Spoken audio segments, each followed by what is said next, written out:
Sabemos que Deus nos conduz em todas as coisas. Ele governa a nossa história. Por isso, nossa resposta à ansiedade deve ser apresentar a Deus nossas súplicas, pois Ele cuida de nós.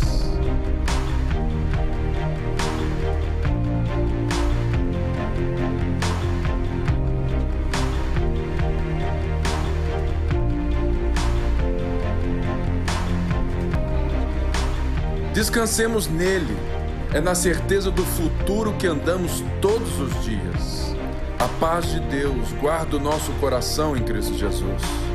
Que o amor que recebemos de Deus seja manifesto a todos que vivem entre nós. Viva aquilo que é verdadeiro, puro e de boa fama. Tudo que não é eterno é eternamente inútil.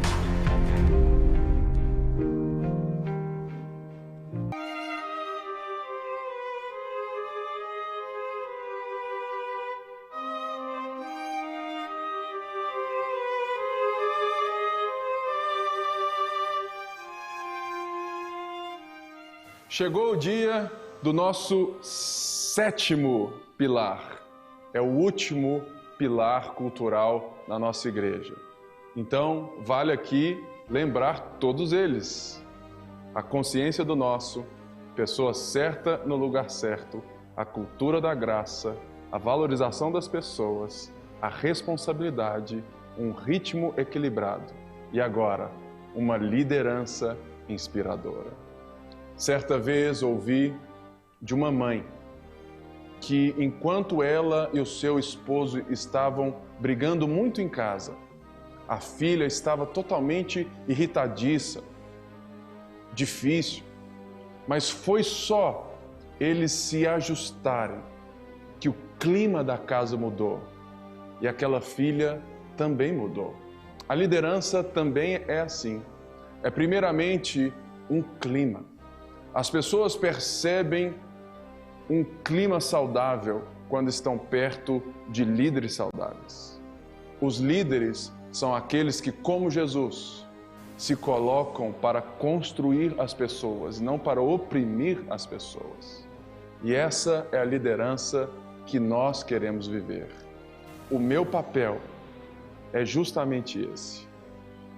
Fazer com que você viva o propósito de Deus na sua vida. O meu chamado é fazer você viver o seu. É fazer você ter a capacidade de inspirar um clima que possa lhe trazer saúde, crescimento e propósito. O nosso papel é como líderes. É justamente fazer com que as pessoas cresçam em Jesus. Por isso é necessário que o líder esteja debaixo, que ele esteja sendo esse exemplo, porque somos como pais que estão sendo observados. As palavras são muito importantes, mas elas perdem a utilidade quando a nossa vida não fala mais alto do que a nossa voz. Por isso, eu quero um dia ter a graça de poder falar como o apóstolo Paulo: sede meus imitadores, como eu sou de Cristo. Que essa inspiração possa fluir e possa inspirar você a ser também uma inspiração para todas as outras pessoas, porque nós devemos exalar o bom perfume de Cristo. Por isso, esse é o 7º pilar cultural da nossa igreja. Os líderes só têm uma função: levar você a um relacionamento público e crescente com Jesus Cristo. Que eu seja essa inspiração na sua vida, todos os dias, para que você possa inspirar e deixar com que Jesus fale através das suas palavras e principalmente através da sua vida. Vamos juntos? Deus te abençoe.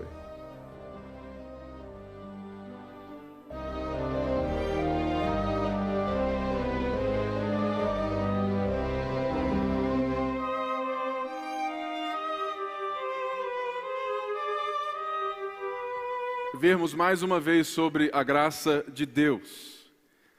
Então, irmãos, no próximo culto, na próxima quarta, é a última quarta que vamos ter a série da carta de Paulo, aonde nós vamos ter o último dia. Então, na próxima quarta, eu quero que todo mundo chegue aqui às 7 horas, porque nós vamos ter um lanche para todo mundo e vamos ter alguma forma de estarmos mais perto. Às 7 horas, eu quero todo mundo aqui, porque o nosso propósito aqui é ensino e relacionamento. Não vale, irmãos, não vale para nós só virmos aqui na quarta-feira, você vir, se assentar, eu pregar, e você falar assim, chique o culto, boa palavra do pastor, e se levantar e ir embora. Eu não quero isso para nós. Então, na próxima quarta, nós vamos ter o lanchão da quarta na palavra. Às 7 horas, você vem e nós vamos estar juntos ali, e eu quero estar perto, eu quero ver você aqui comigo. Ok? Te espero então. Abra sua Bíblia em Filipenses, no capítulo 4, que hoje nós vamos falar da alegria, da paz de Deus. Vamos falar sobre ansiedade também. Glória a Deus. Irmãos, eu não sei quanto você é alguém que olha as coisas à sua volta. Eu sou um cara que gosto muito de ficar atento ao mundo que me cerca. Então, eu vejo que hoje, impressionantemente, nós temos uma tendência cada vez maior à ansiedade. Por quê? O mundo nos dita um ritmo cada vez mais veloz. O mundo hoje está na palma das suas mãos. Se você estiver achando o culto chato, você pode estar no Japão, sentado no banco aqui agora. Por quê? Porque o mundo está na palma das suas mãos, pela internet aí. Então, é muito estranho nós vermos, principalmente jovens, que crescem diante dessa vida muito veloz, acelerada e, consequentemente, superficial. É muito comum vermos nos jovens e em nós mesmos, não tão jovens mais, a ansiedade. No sábado agora, eu iria ter lá em casa um papo com um velho brother meu, um amigo meu. E eu, na quarta-feira, me peguei assim, o que será que esse cara quer falar para mim? Irmãos, eu fiquei de quarta a sábado, um pouco ansioso, esperando, sofrendo em algumas vezes, por quê? Porque eu estava conjecturando, viajando na maionese, pensando fatos que não se mostraram realidade verdadeiros na hora. Eu sei que ninguém aqui faz isso. Ninguém aqui faz isso. Principalmente nós que temos, as nossas esposas, maridos, naquele dia um pouco mais triste, você fica ali pensando, mais isso. Nós, irmãos, somos seres que temos a capacidade de muitas vezes nos julgarmos para baixo. Mas pense bem, nós estamos aqui vendo a carta de Paulo, e Paulo estava preso em Roma, escrevendo uma carta da qual nós estamos o tempo todo vendo que é a carta da alegria.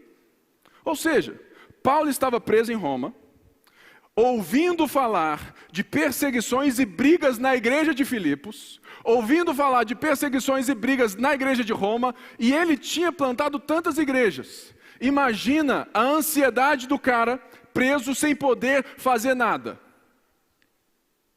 A carta dele nos mostra que ele tinha ansiedade zero. Porque Paulo aprendeu coisas que nós precisamos aprender todos os dias. Ou seja, se existe alguém que estava ali, tendo qualquer possibilidade de estar ansioso para com a vida, eu me lembro, irmãos, quando eu tinha aí meus 12, 15 anos, eu ficava assim, puxa vida, o que será de mim? Um jovem gago, o que eu vou ser na vida? Irmãos, eu já passei por diversas entrevistas de emprego, era sempre uma falácia. Por quê? Eu não conseguia mal me apresentar. Por mais que eu tivesse conteúdo, eu ficava tão ansioso que eu nem passava. Ou às vezes eu nem ia. Ou seja, todos nós temos os nossos picos e os nossos afins aí. O que nós vamos ver hoje é que Paulo vai fechar essa carta de maneira brilhante e prática. Quando ele nos chama ao capítulo 1, a viver de maneira digna do Evangelho como cidadãos. Então Paulo nos chama à determinação. No capítulo 2, Paulo nos chama à submissão. É quando ele chama nós e fala assim, olha, considerem os outros superiores a vocês mesmos. Então, determinação, submissão. E no capítulo 3, Paulo nos chama à disposição. Quero conhecer a Cristo, o seu poder, quero estar com Ele. Tudo para mim, sabe, para mim agora é esterco. Por quê? Porque eu quero a Cristo. Então, tendo Cristo tudo para mim, agora não vale nada. O meu lucro é Cristo, é a disposição. Então, Paulo trabalhou em 3 capítulos doutrina, uma doutrina forte de quem é Jesus, de quem é Deus, do que nós somos, para que agora Paulo trabalhe nas nossas vidas e naquela igreja que estava vivendo algo que nós também temos, que é a divisão. A divisão, muitas vezes, ela revela a disposição e as ansiedades das nossas vidas. Então aqui, no capítulo 4, eu quero que você veja o tanto que a carta vai fazendo sentido e o tanto que Paulo agora vai nos ensinar a vivermos a partir da paz de Deus. Amém? Então vamos aí. Diz assim, portanto, meus irmãos, a quem amo e de quem tenho saudade, vocês que são a minha alegria e minha coroa, permaneçam assim firmes no Senhor, ó amados. O que eu rogo a Evódia e também a Sintique é que vivam em harmonia no Senhor. Sim, peço a você, leal amigo de julgo, que as ajude, pois lutaram ao meu lado na causa do Evangelho com os meus demais amigos cooperadores. Os seus nomes estão escritos no livro da vida. Alegrem-se sempre no Senhor. Novamente direi, alegrem-se. Seja a amabilidade de vocês conhecida por todos. Perto está o Senhor. Portanto, toda vez que você vê Paulo trazendo isso, ou seja, entretanto, portanto, sendo assim, quer dizer que Paulo está concluindo um pensamento lá de trás. E é justamente esse pensamento de termos o quê? A determinação de vivermos a vida que Cristo conquistou, que, sabe, é que hoje nós temos em Jesus Cristo, que de termos a submissão que Cristo nos ensinou com a sua própria vida, porque ele, sendo Deus, não julgou o fato de o ser algo que ele deveria se apegar, antes se humilhou. E também vendo em Paulo a disposição, e vendo no próprio Senhor Jesus Cristo a sua disposição de cumprir a missão e de conhecer o seu Senhor. Então, Paulo vem e diz, portanto, ou seja, levando em conta tudo isso, meus irmãos, olha, toda vez que Paulo chama você de irmão, você pode preparar o lombo, que ele vai te dar uma boa exortada. Porque todo pai ama. E todo mundo que sabe e tem essa coisa assim muito fácil de como trazer o ensino, sabe que a melhor coisa que tem, primeiramente, não é vir e falar o que você tem contra, mas primeiramente elogiar. Lá na sua casa, eu tenho certeza que quando você briga lá e tudo mais, a primeira coisa é que você vira e fala assim, ô meu amor, eu te amo tanto, você é tão bom para mim, né? Não é assim que você faz? Não é não? Pois é, então aprenda com Paulo, que Paulo chega e fala assim, olha, meus irmãos, a quem amo tanto e tenho saudade, Vocês são parte da minha alegria e a minha coroa. A coroa aqui é justamente a coroa do atleta, aquele que correu e que ganhou. Paulo fala assim, olha, vocês são o meu prêmio. Eu amo tanto vocês, eu tenho saudade de vocês tanto. Permaneçam assim firmes no Senhor. Lembramos aqui que essa carta é escrita a um povo cidadão romano, de cidade romana com costumes, valores e pensamento do Império Romano, aonde tínhamos na cidade um conjunto de irmãos, um conjunto de ex-soldados que mantinham a cultura do Império naquela cidade. Portanto, a linguagem militar faz parte do linguajar que Paulo usa para dialogar e para se fazer, sabe, é de alguma forma algo que faça sentido para esses irmãos. E ele vai então dizer aqui, permaneçam assim firmes, firmes como um exército na batalha, que não retrocede, que está junto na batalha e que só avança. Permaneçam firmes no Senhor. Ou seja, Paulo nos chama a novamente entendemos que não existe firmeza na nossa vida, nas nossas coisas, se nós buscarmos uma firmeza em outra coisa senão no Senhor. Muitas vezes é quando você lê assim, nele, no Senhor, tudo mais, muita gente passa aquilo assim, sabe? Isso é uma coisa normal, não, irmãos. Quando Paulo fala no Senhor, nele, em Cristo, é uma ênfase, é uma coisa onde você deve estar, sabe, de fato forte, subsistente, nele, nessa pessoa, a sua confiança, a sua firmeza está nessa pessoa. Então Paulo fala, olha, meus amados, permaneçam firmes no Senhor. Permaneçam como um exército que vocês sabem como é, porque vocês já viram várias guerras, vocês veem o Império Romano avançando com as suas tropas, na sua firmeza, no seu poderio, fiquem firmes no Senhor. E ele vem, e ele fala aqui sobre duas irmãs, que provavelmente eram líderes lá, e elas estavam, de alguma forma, em briga. Isso, irmãos, briga é uma coisa muito normal. O problema é a nossa incapacidade de resolvê-las. Quem acha assim, olha, pastor, eu e meu marido nunca brigamos. Eu só olho assim, duvido primeiro, né, obviamente, e olho assim e falo assim, quando brigar termina. Por quê? Porque quem nunca brigou, ela fala assim, não, mas eu nunca briguei de falar alto, irmãos. Não é isso, briga, sabe, eu não gostei disso, tal. Ou seja, discutiu, não gostou. Quem nunca teve nenhum desentendimento e não soube dialogar e se expor e conversar, quando for a tampa estiver cheia e estourando, você não vai mais querer dialogar, não é assim? Por isso Paulo chama essas irmãs, para que elas tenham harmonia no Senhor. Irmãos, nem todos nós, ou quase ninguém aqui pensa certamente 100% igualzinho, não é verdade? Mas existem no Senhor as coisas que nós temos que ter harmonia. Existe uma essência da fé, um âmago da fé, uma centralidade das doutrinas cristãs, que se nós não estivermos em harmonia, quer dizer que nós não estamos em Cristo. Aí você me pergunta, Pipe, aonde eu sei quais são essas doutrinas básicas?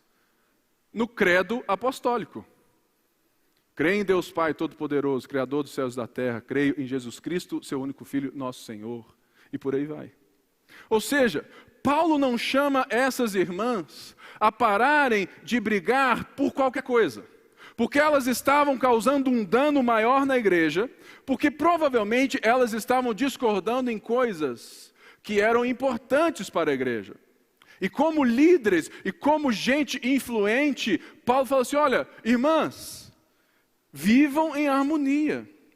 Ele diz, sim, peço a você, leal companheiro de julgo, que as ajude. Uma das coisas mais lindas do ser igreja é que você pode pedir ajuda e que você necessita ter alguém para mediar os problemas quando nós somos incapazes de resolver. Uma das coisas mais lindas da vida de um crente é que ele é humilde o bastante para reconhecer que ele não consegue resolver sozinho. Será que hoje nós temos essa certeza e essa facilidade de nos deixarmos pedir e de pedir ajuda a irmãos mais sérios, a irmãos mais maduros? É justamente isso que Paulo fala: olha, irmão, você que tem sido leal companheiro de jugo, que as ajude. Ou seja, muita gente, mesmo dentro da igreja, vira assim e fala assim: olha, me deixa quieto, a minha vida é problema meu. Ou muita gente, muito pelo contrário, diz: olha, se você tem um problema, o problema é seu. Irmãos, na igreja isso não existe. Se você tem um problema, o problema é nosso. E se você está aqui em Cristo, se você é a igreja, corpo de Cristo, o seu problema, a sua vida não se diz só conta a você. Você diz respeito à minha vida também. O meu testemunho diz respeito à sua vida, à sua fé, a maneira como eu me porto nesse púlpito, as palavras que eu falo, dizem respeito ao testemunho que você está dando na sua casa. Por quê? Porque muita gente está nos vendo agora, me ouvindo agora, e quando você chega em casa, fala assim: ah, viu? Aquele pastor falou aquilo lá. Ou seja, a sua atitude, a sua vida, as suas discussões e brigas dizem respeito a todos nós. E nós, na igreja, temos que meter a colher mesmo. Não porque somos donos das pessoas, mas porque somos irmãos das pessoas. Sabe, irmãos, existe algo que nós precisamos recuperar na igreja. Que não existe diferença de altura, o fato de eu estar aqui no púlpito e vocês sentados. O que me difere de vocês nessa noite é que eu estou exercendo o dom do Espírito que eu recebi. Nessa hora, ensinando a palavra de Deus aos irmãos, tanto aqui quanto aqueles que de fato estão em casa me vendo agora. O que nos difere são os dons espirituais e não os valores identitários em Deus. Só que o grande problema é que não vem quase sempre da liderança essa diferença, mas vem das pessoas. As pessoas constroem deuses para si, constroem ídolos, líderes que falam assim: nossa, esse cara deve ser super espiritual.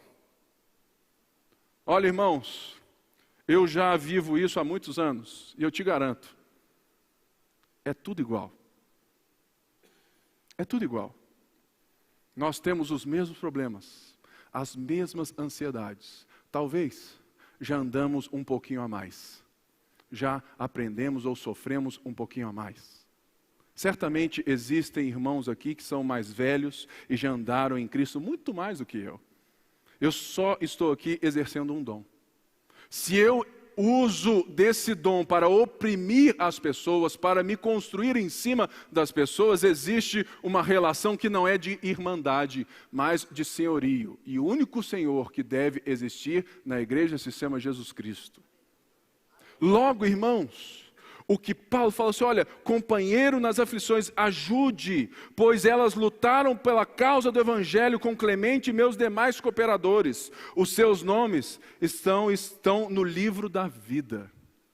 Pense bem, Paulo não está aqui dizendo que os nomes delas estarão no livro da vida. Que estão. É um presente, é um fato, é consumado. O que Paulo chama esses irmãos a resolver não está dizendo respeito a se você vai ser salvo ou não. É porque você foi salvo e Deus está trabalhando em você. E agora, você não é apenas, alguém que vive sozinho, isolado. Deus te separou. Deus te elegeu. Deus te escolheu para, do monte de coisas, fazer um novo homem. Por isso que Paulo fala: olha, lembre-se vocês daquilo que mais importa. que o nome de vocês está no livro da vida. Isso quer dizer porque Paulo, o tempo todo, na sua carta, vem, de fato, elevando os nossos olhos. Para quê? Para o dia do Senhor. Para o dia, por quê? Porque um cristão maduro, um cristão alegre, que entende que está no Senhor, ele vive de tal forma que o seu anseio, a sua ansiedade não está em nada circunstancial, mas está no dia que Jesus voltará e nós seremos como Ele é. E eu acho estranho, irmãos, porque muita gente fala tanto da volta de Jesus, mas fala como se fosse uma coisa de medo. Não faço não, hein? Se Jesus voltar agora, você fica. Irmãos, deixados para trás, né?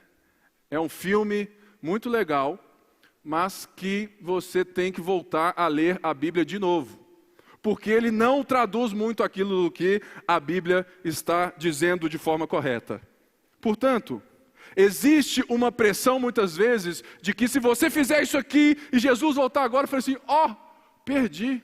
Não, irmãos, Jesus, Ele está nos chamando a viver a expectativa do seu retorno com alegria, porque nós estamos vivendo para Ele, é por meio dEle, e não com medo de sermos desaprovados, porque o nosso nome está no livro da vida. Ele está, Ele não estará, pastor Dervi. Dependendo, se você hoje vier de blusa rosa, se você torcer hoje pela vitória do Atlético, eu vou te aceitar, pastor Davi. Não, irmãos. Deus te aceitou. Jesus veio, o preço foi pago. Agora, Ele quer te unir como igreja. E por isso Ele chama. E Ele nos lembra que nós vivemos a partir de um futuro que é certo. Que Jesus vai voltar. Ele pode voltar agora. Mas Ele pode não voltar agora. O que muda não é o dia que eu sei, porque ninguém sabe, que Jesus irá voltar. O que muda e o que deve ter na nossa vida é a expectativa. Uma expectativa alegre e não de medo. Isso é uma coisa muito séria e que a gente precisa pensar. E por isso Paulo vem e fala assim, olha, alegrem-se no Senhor. Alegrem-se sempre no Senhor, mais uma vez. No Senhor por quê? Porque somente no Senhor eu posso ter certeza do futuro que o Senhor disse que Ele fará. Somente em Deus eu posso viver. Ele diz, novamente direi, alegrem-se. Seja a amabilidade de vocês conhecida por todos. Perto está o Senhor. Olha como que Paulo traz o futuro, para que o nosso presente seja vívido, seja claro, seja amoroso. Porque Paulo está falando dessas irmãs. Paulo agora traz o problema delas para toda a igreja, dizendo assim, olha, seja a moderação, seja vocês alguém, um povo que leve em conta o problema dos outros. Aqui, o termo diz aqui, seja a moderação. Tem o sentido de levar em conta tanto a causa de Jesus Cristo quanto a causa do outro. O problema de Evódia e Sintique era que elas não estavam elas não estavam se enxergando a partir de uma da outra. E esse é o nosso problema. Que muitas vezes, irmãos, viemos aqui, estamos firmes no Senhor, mas nós não estamos enxergando a vida a partir do Senhor, pela causa do Senhor e a partir da causa das outras pessoas. Chorem com os que choram. Se alegre com aqueles que se alegram. O nosso problema muitas vezes não é chorar com quem chora, mas é se alegrar com quem se alegra. É difícil. Porque muitas vezes a vitória do outro é aquilo que você tanto persegue. E o outro chegou lá e você ainda não. Maturidade espiritual é quando a gente concorda na essência do Evangelho a ponto de não vivermos somente para nós e sermos confiáveis a ponto de enxergar o outro, de viver a causa do outro, de viver para o outro e de abrir mão das coisas pelo outro. A melhor notícia e o melhor exemplo disso são as mães. Mãe é, de fato, esse emprego mais difícil, que não tem hora, carga horária, não tem salário, né, irmãs? Não tem nada. E é impressionante o quanto que eu lembro da minha mãe se entregando por mim, abrindo mão das coisas por mim. O quanto que eu vejo a Débora se entregando, abrindo mão das coisas pelos meus filhos. Olha, pais, eu amo todos vocês e eu me amo também, mas essas mulheres são diferenciadas. É diferente. Ou seja, tenha o exemplo, e aproveitando que Paulo chama duas mulheres, falou assim, ó, presta atenção, olha, as mulheres, elas são esse exemplo, as mães são esses exemplos de quem faz com que a moderação delas seja vista por todos. Sabe por quê? Porque a nossa vida com Jesus, ela é uma luz no meio das trevas. Ela é sal nesse mundo. Por quê? Não existe um cristianismo privado. Não existe uma fé íntima, onde você guarda ela dentro de casa e vai para o trabalho, esconde ela e faz tudo que ninguém viu e como se Deus não existisse na sua história. Seja a moderação, seja ela para baixo ou para cima. Isso inclui até mesmo deixar de viver e de ter as coisas em prol dos irmãos. Certa vez eu tinha o carro que eu sempre sonhei. Comprei o carro. Irmãos, eu estava feliz demais. O carro que eu sempre sonhei, eu comprei. E eu já era pastor. Pastor de jovens aqui no Happy Hour. Tal da sede ainda. E eu fiz um sítio, um retiro. E no retiro, a entrada dos carros era justamente aonde o povo estava. E de repente chega lá o Pipão com o carro tão sonhado dele, né? Entrando lá, bum, bum, bum. E todo mundo olhando assim meu carro. Irmãos, naquela hora, eu só tive a certeza em Deus. Eu vou vender esse carro amanhã. Porque tem gente aqui que não vai entender o fato de eu ter esse carro. Como eu posso ser mais maduro do que esses irmãos, eu posso ser livre também para não ter. Vendi o carro no outro dia, perdi 20 mil reais, mas hoje eu tenho os irmãos comigo na minha igreja. Por quê? Porque o meu carro poderia ser um empecilho para a fé deles. Então eu abri mão do meu carro. Moderação é isso.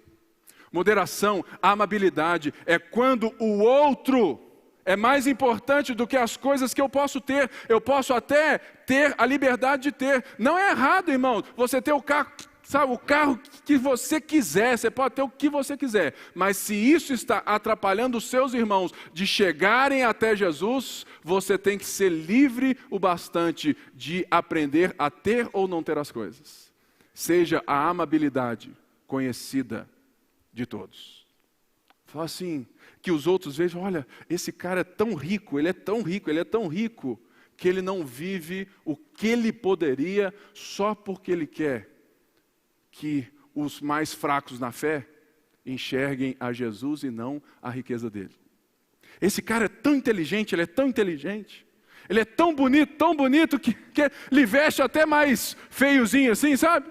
Até isso, mano. Essa mulher é tão bonita que ela veste uma roupa mais brega para não atrapalhar o culto. Gente, eu estou só fazendo umas coisas muito longe, entendeu? Né? É para que aquilo faça sentido para você. Ou seja, será que você é tão livre, capaz de abrir mão de coisas por causa da fé dos nossos irmãos? E Paulo então diz assim, no verso, a partir aqui, do verso 6. Vamos ler aí. Não andem ansiosos por coisa alguma, mas em tudo, pela oração e súplicas com ação de graças, apresentem seus pedidos a Deus. E a paz de Deus, que excede todo o entendimento, guardará os seus corações e as suas mentes em Cristo Jesus. Finalmente, irmãos, tudo que é verdadeiro, tudo que for nobre, tudo que for correto, tudo que for puro, tudo que for amável, tudo que for de boa fama, se houver algo de excelente ou digno de louvor, pensem nessas coisas. Tudo o que vocês aprenderam, receberam, ouviram e viram de mim, ponham em prática. E o Deus da paz estará com vocês. Paulo aqui, ele não pede, ele dá uma ordem. Não andem, está no verbo imperativo do grego. É uma ordem, é uma sentença, é algo que ele está falando assim, olha, não andem ansiosos. Ansiedade é quando você está, de alguma forma, despedaçado de si mesmo. Você não se encontra, sabe, de alguma forma, aquilo que você pensa está longe daquilo que de fato você sente e você gera uma incerteza sobre fatos, sobre você mesmo. Ansiedade são direções diferentes quando elas tinham que ser iguais. Ansiedade é aquilo que usurpa, que rouba a sua alegria. Eu nunca vi alguém muito ansioso, sorrindo, feliz, alegre e celebrando a vida. E eu sei, irmãos, disso é porque toda vez é que eu prego, eu fico um pouquinho. É claro. Ou seja, muitas vezes eu estou me perdendo até porque eu estou aqui tão centrado que eu deixo de me alegrar nesse momento. Nessa paz, nisso aqui que Deus me colocou. E Paulo fala assim, olha, não andem ansiosos por coisa alguma, mas em tudo. Agora Paulo vai nos ensinar que não é errado andar ansioso, querido. Não é errado você estar ansioso, errado é você não saber resolver, não se entregar. E Paulo vai nos dar um remédio de como resolver isso. Ele fala assim, olha, mas em tudo, pela oração, pelas súplicas e com ação de graças, apresentem seus pedidos a Deus. Paulo aqui fala 3 formas de orar. E essas 3 formas, Paulo certamente aprendeu de Mateus 6. Ou seja, que ele ouviu falar que Jesus, ensinando a orar, disse: oração, adoração. Quando você orar, entra no seu quarto, feche sua porta e ore desse jeito. Pai nosso que estás nos céus. Ou seja, você está entregando em adoração. Quando você estiver ansioso, não tente resolver isso com, um pote de sorvete de flocos, apesar de ser muito bom e resolver em partes, né? Mas lá na frente só vai piorar. Não tente resolver isso, não tente resolver nada em tempos de ansiedade. Paulo fala, olha, entreguem, apresentem ao Senhor a sua oração, a sua adoração. Então, na própria oração de Jesus, nós vamos aprender que orar passa por oração, súplica e ação de graças. O Jesus falou assim, olha, Pai nosso que estás nos céus, santificado seja o seu nome, ou seja, santificado seja quem o Senhor é grande, exaltado. Venha a nós o teu reino, seja feita a sua vontade, assim na terra como no céu. Muita gente acha que sabe e que qualquer um pode orar. Se orar fosse algo que não necessitasse de ensino, Jesus nunca teria dito essas palavras, não é verdade? Muita gente anda ansioso porque não sabe orar corretamente. Porque ora como os pagãos. Só pedindo, é tudo centrado em você mesmo. A sua vida não mudou de centro.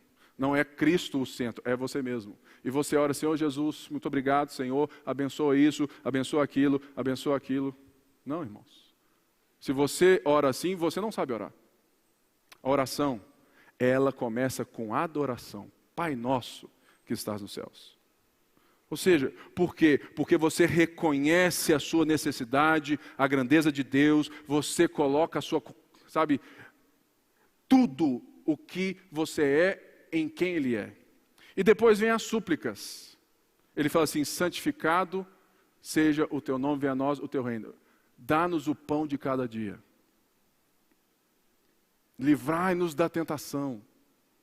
Ou seja, depois você apresenta a Deus aquilo que está te afligindo. Você ora, você coloca a sua ansiedade, tudo nele, você descansa nele. E depois você traz ação de graças, porque teu é o reino, a glória e o poder para sempre. Ou seja, quando você andar ansioso, faça isso. Apresente súplicas, orações e ação de graça. E Paulo diz que a paz de Deus, que excede todo entendimento, guardará os seus corações e as suas mentes em Cristo Jesus. Bem rapidamente aqui Paulo fala a paz de Deus. Em outros pontos Paulo vai falar a paz com Deus. A paz com Deus é aquilo que todos nós já temos, ou seja, nós estamos em paz com Deus. Por quê? Porque Jesus Cristo já mediou o sacrifício e agora nós não estamos mais em guerra com Deus. Nós estamos em paz com Deus. Deus não tem nada contra nós, Deus nos perdoou, paz com Deus. A paz de Deus é diferente. É justamente a assimilação, a vivência presente daquilo que Deus está fazendo na sua vida. É o sentimento, é aquilo que você está vivendo hoje. Ou seja, quando você entrega para Deus em oração e súplicas, o sentimento, a certeza, ou seja, a não... Então assim, de fato estar livre, tranquilo, sem qualquer ansiedade, a paz de Deus guardará. E aqui mais uma vez Paulo usa um termo de exército. Olha só que coisa linda. A paz de Deus é como um soldado, todo regimentado, que fica na sua frente, guardando a sua mente e coração, não deixando nada passar. Esse é o sentido. Olha, se você apresenta, se você está nele, se você se entrega a ele, a paz de Deus, o sentimento de estar em Deus te guardará a sua mente e tudo em Cristo Jesus. E ele vem aqui, então, e fala, finalmente, ou seja, estou deixando agora aquilo que eu quero que vocês peguem e não larguem mais, porque eu vou encerrar a carta. Tudo que for verdadeiro, tudo que for nobre, correto, puro, amável, de boa fama, se houver algo de excelente, eu digo, eu vou pensar nessas coisas. Você tem que orar direito e você tem que pensar direito. E aqui Paulo não está nos chamando a um pensamento positivo. Vá lá, fica na frente do espelho e profetiza sobre a sua vida. Você é mais... Irmão, isso aí não funciona. Porque isso é pensamento positivo, aonde você está dizendo para você mesmo.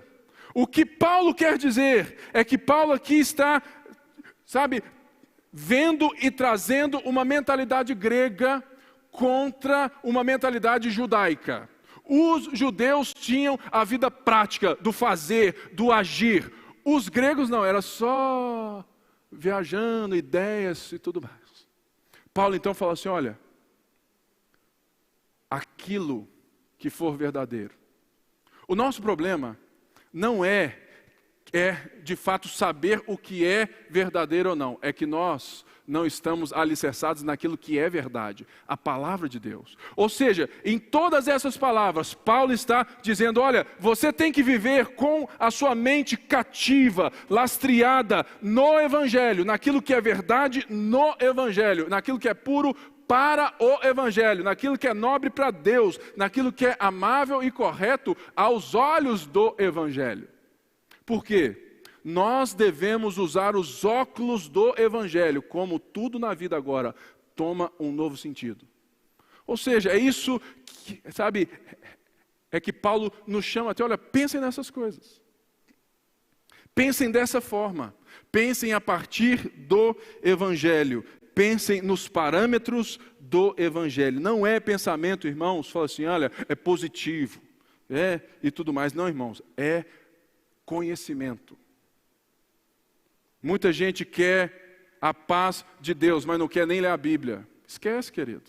Porque você não sabe o que é de boa fama. Você não sabe o que é verdadeiro. Você não tem o conhecimento do que é o ser puro. Não tem como. E fechando, Paulo diz, olha, tudo que vocês aprenderam, receberam, ouviram e viram em mim, ponham em prática, e o Deus da paz estará com vocês. Ou seja, tudo que Paulo disse, tudo aquilo que ele está agora nos ensinando, Paulo fala assim, olha, tudo o que vocês aprenderam de mim, o que vocês receberam e ouviram em mim, ponham em prática. Sabe, irmãos, tem muita gente que sabe muito da Bíblia, mas vive como se a Bíblia não fosse verdade. Tem muita gente na igreja que sabe o beabá, sabe o crentez de cor, a paz do Senhor, veste igual crente. Irmão, tem cara de crente, tem cheiro de crente, fala igual crente, mas o coração é mais desviado. Por quê? Porque tudo o que vocês receberam, tudo o que vocês ouviram, ponham em prática. Ou seja, a vida de um cristão, a paz de Deus nos capacita a viver o que Deus tem para nós. O que Deus nos chama a ser, o que Deus quer que vivamos. E Paulo fala assim, e o Deus da paz estará com vocês. Ou seja, uma vida em paz. Uma vida onde você tem a sensação, o sentimento, a certeza de que você está no centro da vontade de Deus. É quando a paz é o árbitro do seu coração. Se você hoje está aflito, entregue-se a Ele. Entregue-se a Ele. E agora eu quero que todos nós vamos ter a ceia do Senhor. Se você é um irmão batizado, você ceia junto. Se você está aqui desviado, se de fato hoje você veio aqui e você entende, fala, eu não sou um cristão. Esse momento pode ser para você. Pode ser para você se reconciliar com Deus.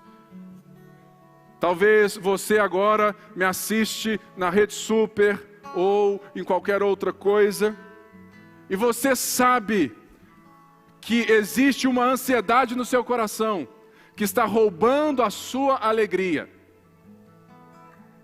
Coloque em Deus o seu peso. Apresente a Ele a sua súplica. Apresente a Ele o seu fardo. Porque Ele disse, vinde a mim todos vós que estáis cansados e sobrecarregados, que eu vos aliviarei. Que você possa, nessa noite, se reconciliar com Jesus. Se você está aqui nessa noite, e você fala assim, Pipe, a minha vida é bem mais ou menos. Eu ando muito ansioso, e eu quero receber essa paz. Eu quero viver a paz daquilo que Deus fez por mim. Nessa hora, feche os seus olhos aí e abra os seus lábios e faça e coloque em prática aquilo que Paulo nos chama. E se você está aqui e você quer hoje um novo começo na sua vida, você pode vir após o culto até a mim, que nós vamos conduzir você até Jesus.